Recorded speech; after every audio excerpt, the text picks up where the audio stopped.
Hey, we're Cimorelli. Today, we're gonna be telling you guys about 6 things that you should do this year. Who wants to start? Ooh, I'll start. Well, I just saw the movie Frozen last night, and now I really want to go ice skating, so you should go ice skating this year.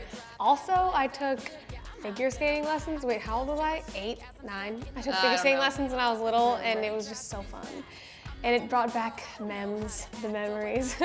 So yeah, you should go ice skating. And if it's summer, if you happen to be watching this video years later, guess what? That's what indoor rinks are for, so you have no excuse. Oh, wow. Every time you bring up ice skating, people are always like, oh, OMG, ice skating. Like, people just get so excited about it. Yeah, all of my friends. But the best are outdoor rinks during winter time with the Indoor. They got the DJs, got the music, got the lights. Those are the best. Whoa. I go for the more natural habitat. The outdoor rinks with the twinkling lights. Habitat? In winter time. Are you a frog? Yes. Well, I used to hate her. Well, at least it's hating, but I like the outdoor rinks. Yeah. Take a picture every day of the year if you're that disciplined. And then at the end of the year, just take a picture of whatever you're doing. Like, if you're doing something fun, cool. If you're not, then whatever, just take a picture yourself. At the end of the year, then you can look and be like, whoa, cool, and like make a video of it. Like there's apps that like make pictures into videos. Then you can like watch the whole year in a video. That would be so cool. I always wish I had more pictures because I'm always like, what even happened this year? Well, not really. I mean, I remember, but I love having pictures. I'm like, oh. No, you should do it with one of those older cameras though that puts the date on the picture, so you'd be like, oh, that was April 27th. Oh yeah, that'd be cool. Yeah. Getting all hip and technical.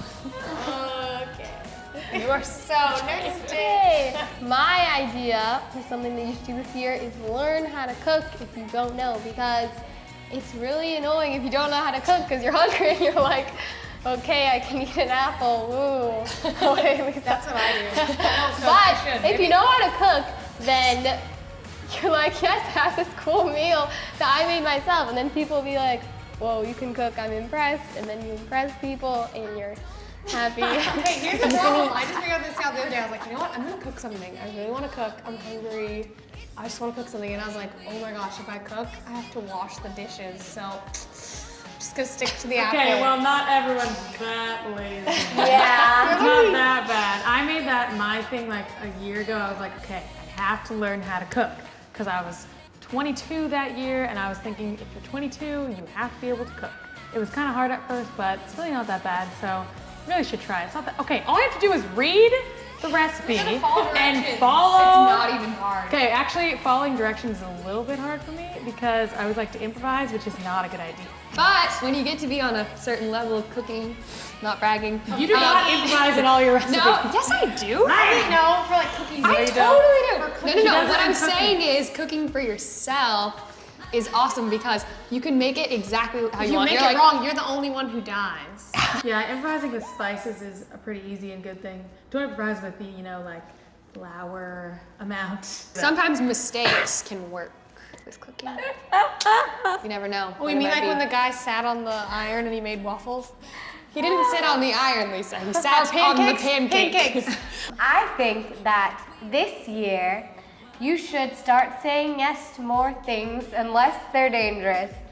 But, like, if your friends invite you to go somewhere, maybe it's new and you usually say no because you don't really like to go to new places. Like it's good Christina. to say yes and experience new things every once in a while. I like to wait until other people do it for me. I mean, when you're the oldest of your siblings, or at least your sisters, You mean your slaves. you have slaves, guinea pigs, whatever you want to call them, sisters, some people call them that.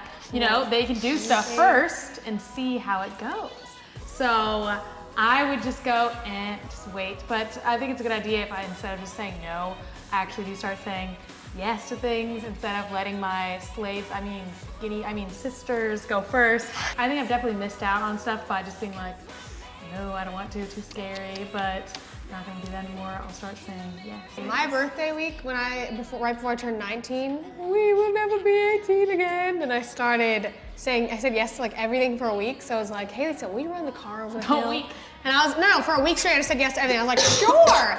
And then I ended up like getting free birthday ice cream, and then it was like, hey, wanna go out dancing with me? And I was like, sure. And then it ended up being really fun. And I did like a ton of fun stuff that weekend. I said yes to everything, even like errands and chores that I wouldn't normally do. I did them and they ended up being fun. So yeah, say yes to more stuff. Say yes to the dress. That goes perfectly into mine, which is you should make a list of several things that you're scared of doing and then do them this year. Because as you can probably tell, I mean, I have a few fears, not as many as some people do. Hey! Sometimes I psych myself out of things and, miss opportunities because I'm too scared and I, put my toe or my toenail in the water first and then, the ankle, and then just a little more. So maybe make a list and then start doing things you're scared of. I mean, I actually did that a little bit last year with cooking. I was really scared of cooking. I don't know why. Maybe because it's like make or break, makes you a woman. Can't. Well, no, it doesn't make you a woman. Ding, ding. You never know. You never know. Call the gender police. When I was younger, I realized I was scared of a lot of things and I was like, maybe I should start doing things I'm scared of. So I'd be like, okay, I'm scared of doing this, I have to do it. And then once you do it, it's like so freeing because you're like, whoa, that's actually not that bad at all. Why was I even scared of that? Your brain just tries to protect you from all these things it thinks are threats, but they're really not. Anybody try anything new and fun and I'm fancy? scared of. I can't think of it. I think it's asking my mom stuff. Like, hey, can I do this? Dun, dun, dun. Scary. I don't know why though, because most times she says yes, but I'm just scared of asking people things because I'm afraid of rejection. Well, to end it on a psychological note, it should be mine. What? My thing that you should try this year is journaling. Now, I know you probably heard a million times, oh, you should start a journal. And you're like, oh, what's a journal? Who cares? It sounds so dumb. I don't want to write, today I went to school, and then I went to bed. It sounds so boring. But if you actually do it the right way, it's interesting. I am a writer, and I've been writing in my journal since I was like 8. And I kept all my journals from a certain point on. And now I can go back and look through things that I went through when I was like 16 or 17, which is a couple years ago. And I'm just like, wow, I've grown so much and changed so much. But the fun way to journal is when you actually open up to your journal and tell your journal like all of your secrets and all the things that you're actually thinking. Let your journal be like your most intimate friend. And it becomes like this really interesting novel. So I would say start a journal this year, and then you can go back and read it later in life, and it's so entertaining to see what you went through when you were younger. Hey, you can get one of those journals like in the commercials where the little brother tries to get into her journal, but only her voice can unlock it. I always wanted one, but never got Oh one. no, I had one of They those. don't work. They don't work. There's like a secret like you reset on the back. No, you just go and rip it open. It doesn't, you can break it open. Okay, the best thing is to hide it somewhere that no one will find. One time I had a journal with a key, and then I put the key somewhere, and then I forgot where I put it. Real conversation between Laura and Danny. Danny, you read my journal. What? No, I didn't. Yeah, you did. I read it in your journal. Those are things that we think you should do this year. If you want to see some more videos of us, you can check out U Generation's channel and make sure you subscribe to our channel. Bye! Buy a few new things like this skirt, and then you pair them with old things, and then the old thing suddenly feels brand new. In America.